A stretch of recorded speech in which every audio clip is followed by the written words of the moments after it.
The hum of the laundromat was a lullaby for broken souls, a steady drone that drowned out the chaos of the world outside. I stood there, 28, staring at the pile of clothes I'd been avoiding for weeks, my life unraveling like the frayed hem of my favorite sweater. Then she walked in tall, radiant, her presence slicing through the monotony like a blade through silk. Her name was Lena, or so she'd tell me later. She had this way of moving, like she owned the space but didn't need to prove it. Long, wavy black hair cascaded over her shoulders, and her dark eyes held a story I couldn't yet read. I was Sophie, a graphic designer who'd fled Chicago for this sleepy Ohio town, hoping to outrun a heartbreak that clung to me like damp laundry. The laundromat was my refuge, a place where no one asked questions, where the rhythm of spinning machines felt safer than the mess of my own thoughts. Lena caught me struggling with a fitted sheet, my hands fumbling in a tangle of fabric. "Need a hand?" she asked, her voice low and warm, like a song you'd hear on a late-night drive. I laughed, embarrassed, and nodded. She stepped closer, her fingers brushing mine as we folded the sheet in perfect sync. It was such a small thing, folding laundry with a stranger, but it felt like the first human connection I'd had in months. We worked in silence at first, the kind that wasn't awkward but heavy with possibility. The laundromat was nearly empty, save for an old man reading a newspaper in the corner.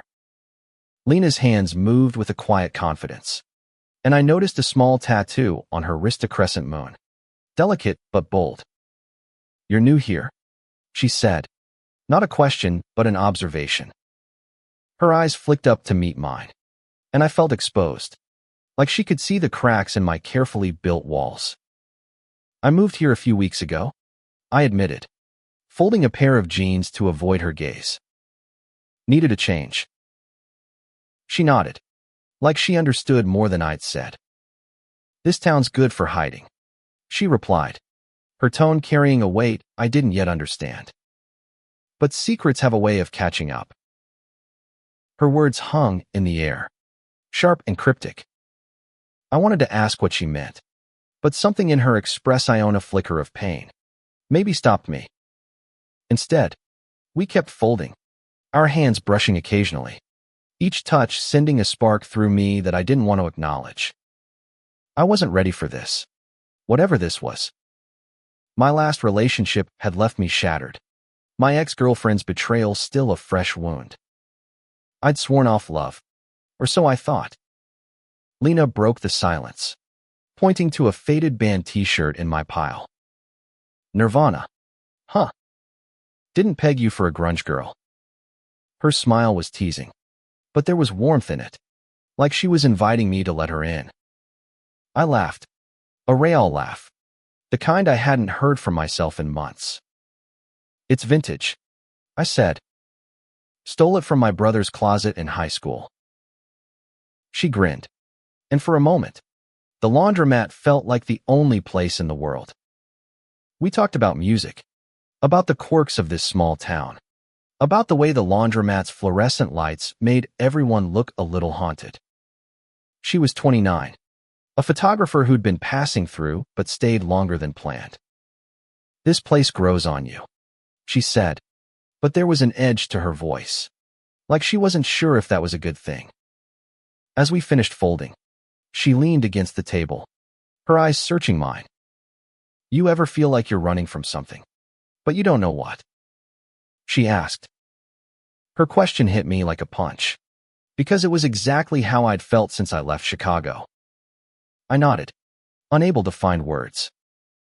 "Then maybe," she said softly, "you're not running from something. Maybe you're running to something." Her words lingered as we parted ways that night, her number scribbled on a scrap of paper tucked into my pocket. I walked home under the Ohio stars, my heart racing with a feeling I wasn't ready to name.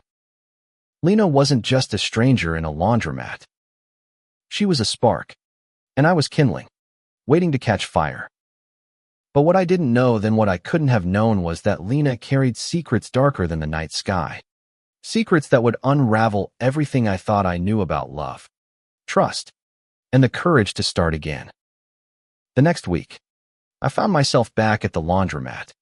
Not because I needed to wash anything, but because I couldn't stop thinking about Lena. Her number burned a hole in my pocket, but I hadn't called. I was scared off what?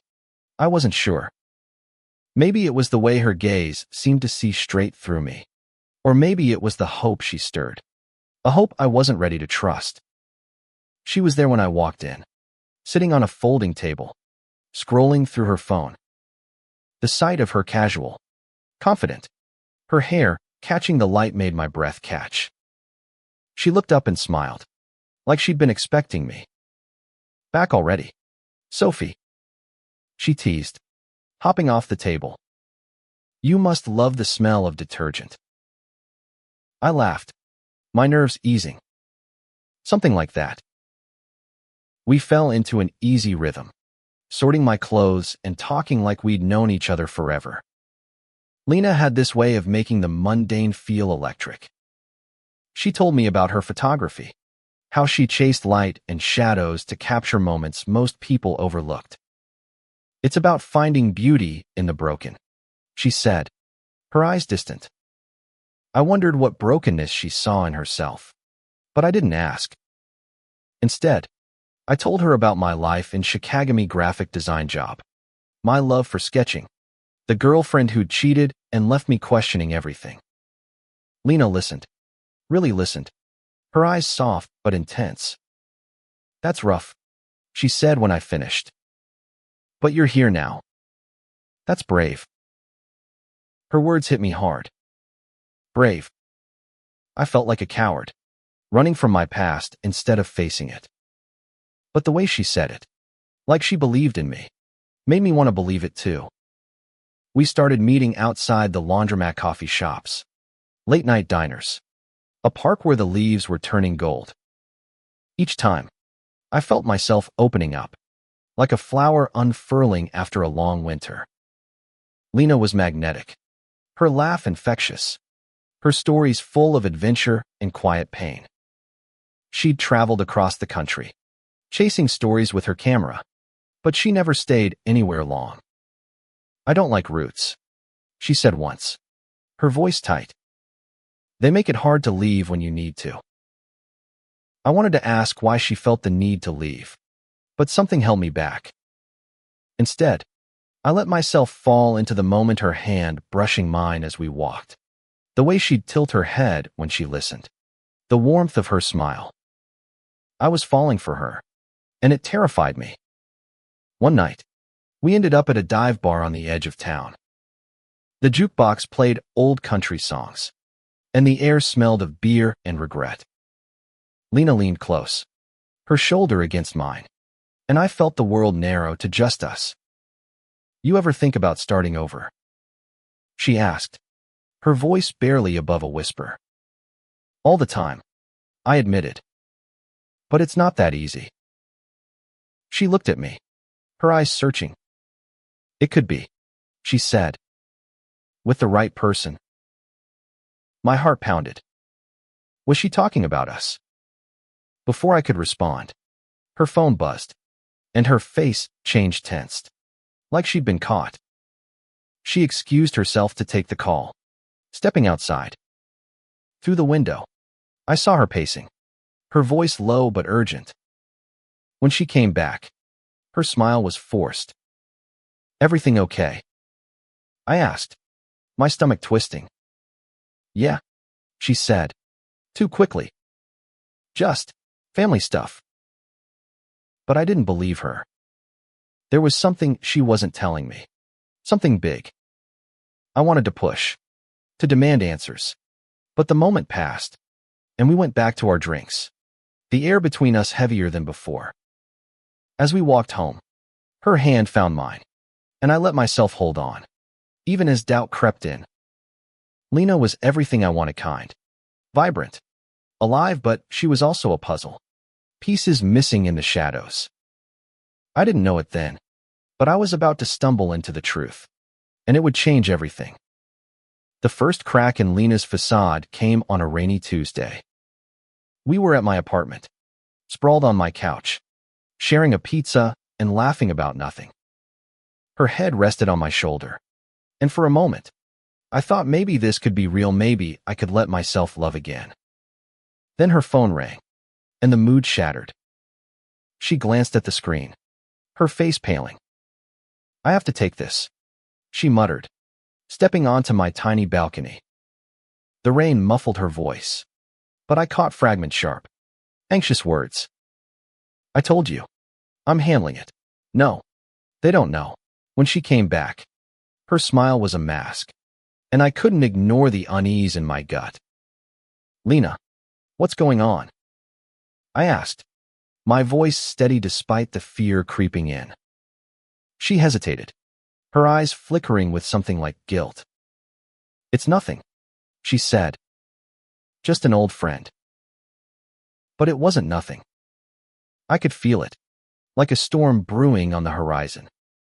Over the next few days, I noticed more her phone buzzing at odd hours, her quick glances away when I asked about her past, the way she'd changed the subject when I got too close to something real. I wanted to trust her, but doubt was a splinter under my skin. One night, we went for a walk along the river, the moon casting silver ripples on the water. I couldn't hold it in anymore. "Lena, you're hiding something," I said, stopping under a street lamp. "I can feel it. If this is going anywhere, you need to be honest with me." She looked at me, her eyes wide and vulnerable. For a moment, I thought she'd open up. Then she sighed, running a hand through her hair. "Sophie, it's complicated," she said. "There are things I can't tell you." "Not yet." "Not yet," I repeated, frustration bubbling up. What does that even mean? "I'm falling for you, Lena, but I can't do this if you're keeping secrets." Her face crumpled, and she reached for my hand. "I'm falling for you too," she whispered. "That's why this is so hard." Her words were a lifeline, but they weren't enough. I pulled away, my heart aching. "I need more than that," I said. "I've been hurt before. I can't go through that again." She nodded, tears glinting in her eyes. "Give me time," she said. "Please." I wanted to say no, to walk away and protect myself. But I couldn't. Not yet. So I agreed, and we kept seeing each other, the tension between us growing like a knot we couldn't untie. A week later, I found the first clue. I was at Lena's Placia's small, cluttered apartment filled with photography prints and half-packed boxes.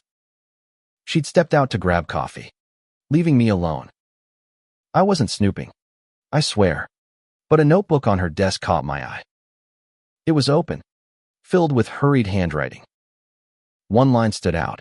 "If they find out, I'm done. I can't go back." My heart sank. Who was they? What couldn't she go back to? I closed the notebook, guilt and fear warring inside me. When Lena returned, I didn't mention it, but the words haunted me. That night, as we lay in bed, her arms around me, I felt the weight of her secrets pressing down. I didn't know it then, but I was about to uncover the truth that would test everything I believed about love, trust, and the courage to hold on when the world tells you to let go. The truth came crashing down on a cold November night. Lena and I were at a diner, the kind with cracked vinyl seats and coffee that tasted like regret. We'd been dancing around the tension for weeks, our connection strained but still alive. Then her phone buzzed again, and this time, she didn't hide it. She read the message, her face going white, and stood abruptly. "I have to go," she said, her voice tight. "Lena, wait," I said, grabbing her arm. "You can't keep doing this. Tell me what's happening." She looked at me, her eyes pleading. Sophie, I want to. But it's not safe. Not yet. Not safe. I echoed, my voice rising. What does that mean? Are you in trouble? She didn't answer, just pulled away and left, the diner door slamming behind her. I sat there, stunned, the weight of her words sinking in. Not safe. Trouble. My mind raced with possibilities. Debt. An ex. Something worse. I couldn't sit still. I paid the bill and followed her, my heart pounding. I found her in an alley behind the diner, arguing with a man I didn't recognize. He was older, maybe 40, with a hard face and a voice like gravel. You can't keep running, Lena, he said. They're getting close. I froze, hidden behind a dumpster, my breath shallow. Lena's voice was sharp, desperate. I told you I'd handle it. Just give me more time.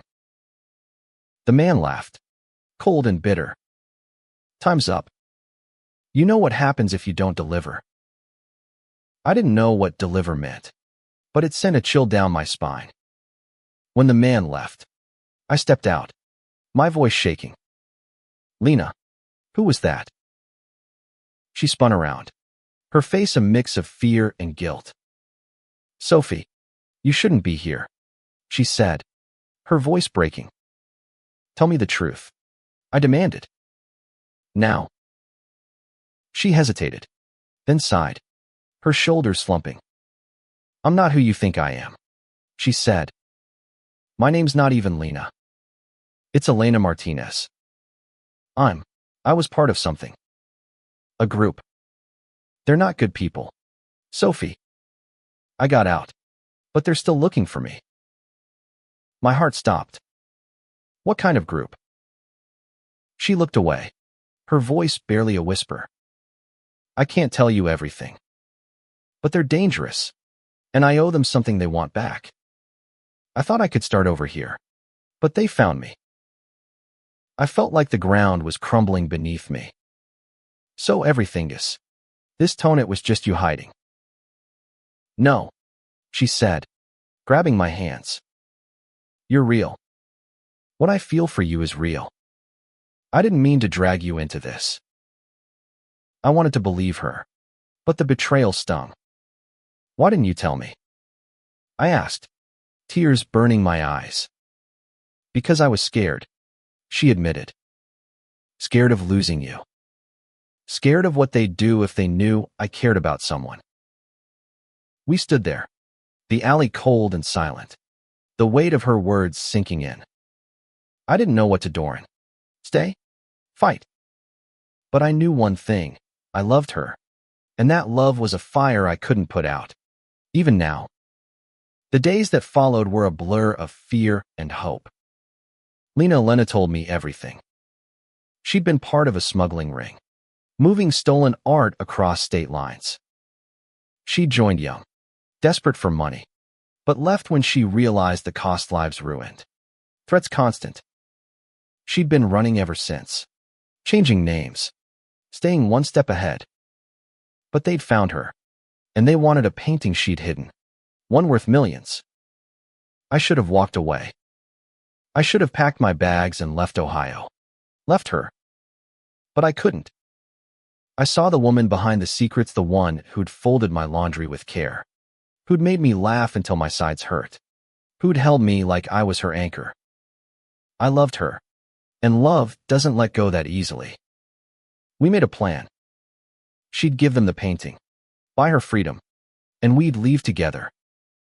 It was risky, but it was our only shot.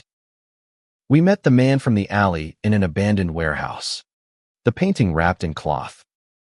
My heart pounded as I stood by her side, her hand in mine. You're late, the man growled, his eyes cold.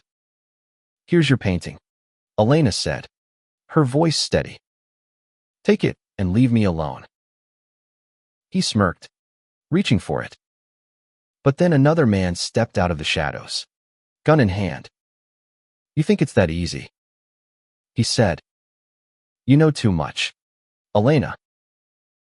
Panic surged through me, but Elena didn't flinch. "I don't care about your secrets," she said. "I just want out." The man laughed, raising the gun. I acted without thinking, shoving Elena behind me. "Leave her alone," I said, my voice shaking but firm. For a moment, everything stopped. Then the man lowered the gun, his eyes narrowing. "You're lucky," he said. "We'll take the painting. But if you talk, we'll find you." They left, the painting in hand, and we stood there, trembling but alive. Elena pulled me into her arms, tears streaming down her face. "I'm so sorry," she whispered. "I never wanted you to get hurt." "I know," I said, holding her tight. "But I'm here. I'm not going anywhere." We left Ohio that night, driving west under a sky full of stars. We didn't know where we'd end up, but we had each other. Lena's secrets had nearly broken us, but they also showed me what love could be: fierce, flawed, and worth fighting for. In the end, it wasn't just about folding laundry or unfolding secrets. It was about choosing to stay, to build something new, even when the world tried to tear us apart.